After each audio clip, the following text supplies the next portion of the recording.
Kidlat News Updates. Mga balita ngayon, Maritime Domain Awareness sa Tawi-Tawi pinaigting ng Philippine Navy. Pasahero ng barko sa Negros Occidental tumalon, sinagip ng isang pasahero at crew. Magkaangkas na lalaki sa motor ipinagbabawal sa Cotabato City. Ako po si Cesar Soriano para ihatid ang mga nangunang balita sa buong kapuluan ngayon. Isang Civil Military Operations o CMO activity ang ginawa ng Naval Forces Western Mindanao o NFWM katuwang ang Western Mindanao Command sa isang isla ng Mapun, Tawi-Tawi, kamakailan. Ang nasabing aktibidad ay parte ng pagpapaigting nito sa AFP Maritime Domain Awareness sa coastal communities upang tugunan ang kanilang tungkulin na mapalakas ang national maritime security. Ito'y sa pamamagitan ng paghahatid nila ng humanitarian services sa halos 3,000 residente ng nasabing lugar. Kabilang narito ang medical and dental checkups, minor surgeries, gift giving at pagbibigay ng libreng mga gamot. Ayon sa NFWM, align din ang aktibidad sa kampanya ng AFP na Mulat Campaign na naglalayong mapalakas ang kamalayan ng publiko sa pagbabantay ng ating teritoryo, pangunahin na sa West Philippine Sea. Isang 28 anyos na lalaki ang nailigtas matapos tumalon mula sa isang pampasaherong barko patungong San Carlos City, Negros Occidental, Kamakalawa. Ayon sa Philippine Coast Guard, Toledo City, bigla itong tumalon habang nasa laot dahilan ng agarang responde ng mga tripulante at pasahero. Malalakas na alon ang nagpalayo sa kanya at sa isang sumaklolong pasahero, ngunit na-rescue sila ni PCG Officer Alexis Cabreas. Ligtas na ang lalaki at na-turn over na sa mga otoridad sa San Carlos City. Paunang investigasyon ay nagsasabi na may pinagdadaanan itong personal na problema. Simula ngayong araw ay ipinagbabawal na ang magkaangkas na lalaki sa motorsiklo sa Cotabato City matapos maitala ang sunod-sunod na insidente ng pamamaril sa lungsod na sangkot ang riding in tandems.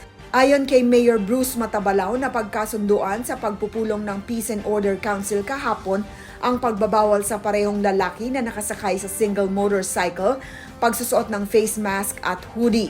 Dagdag pa nito, pinapayuhan ang mga habal-habal rider na maaari lamang itong pumasada sa loob lamang ng barangay sa kanilang ruta. Paglilinaw ni Matabalao, mayroong exemption sa implementasyon ng nasabing resolusyon at hiling din nito sa publiko ang pangunawa dahil anya para naman ito sa kaligtasan at seguridad ng lungsod. Para sa Kidlat News Channel, ako si Rosalyn Sinchonko, nag-uulat. In thy name. In thy name. In thy name. In thy name. In thy name. In thy name. In thy name. In thy name. Showing po ito on March 5. Nationwide po yan. See you. God bless po. Sana supportahan. Lord, conquer my fear, my faith, and trust in you. Lord, sustain me, persevere. I commit myself to this missionary life. Pinapabigay po.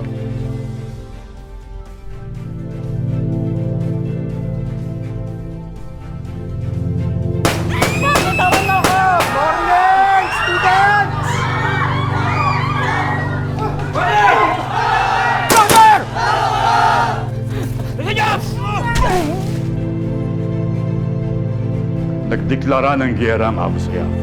Hindi tayo hinto. We cannot lose any more personnel. Nawa kayo! Isip sarili mo. Sa ngalan ng Ama, Anak, ng Espiritu Santo.